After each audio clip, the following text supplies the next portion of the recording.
It looked like a tornado coming, big black clouds, dust coming across the desert there. It was terrible. You couldn't breathe.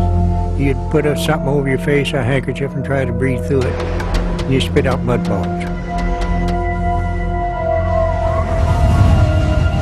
25,000 square miles of farmland became known as the Dust Bowl. For farmers who'd been suffering through their own economic crisis since the 1920s, it was the final blow. Leaving their farmhouses and barns to rot, they fled westward for the Promised Land, California.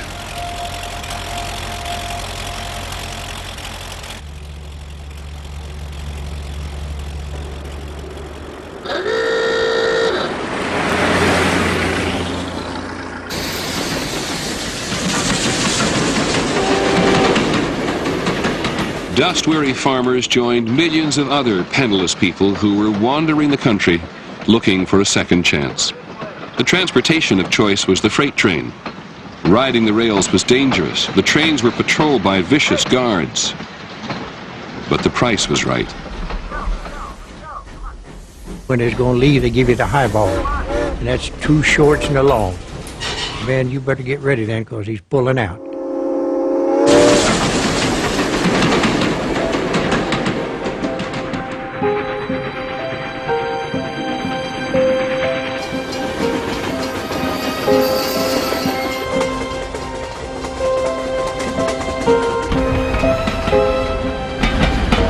Trouble lies in sightless pools along the way I've taken.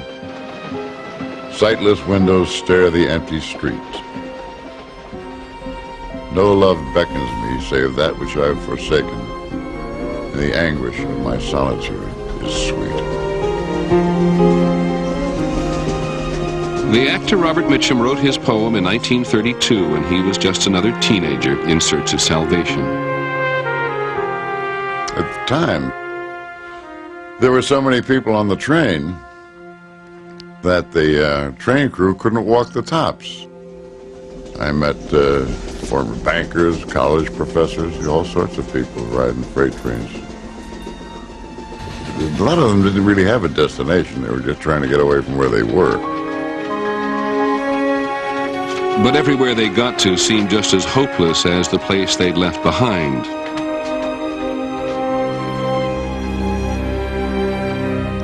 Numbers of towns would arrest those people who came there. There was particular concern about what were called the wild boys of the road. President Hoover sent undercover agents to ride the rails and assess the danger. One of them was a young law student named Melvin Belli.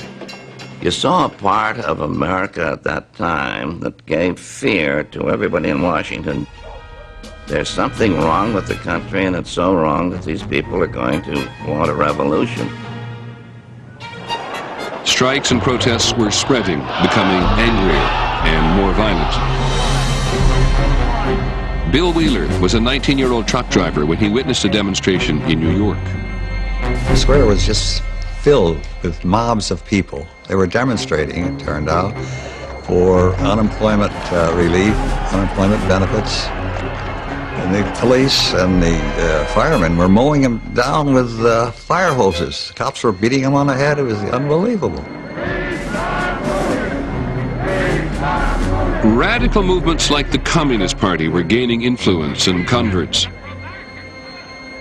President Hoover misread the danger signals and still did nothing to ease the suffering. We are convinced that we have overcome major financial crisis. A crisis in severity unparalleled. For some, the loss of faith was so profound that they simply fled the country. 3 years after Joseph Stalin had predicted the death of capitalism, 100,000 Americans moved to the Soviet Union to help build communism. There was work for anybody that wanted to work. There was none of this going around with your hat in your hand and tears in your eyes begging for a job. It seemed to be a land of great promise at that time.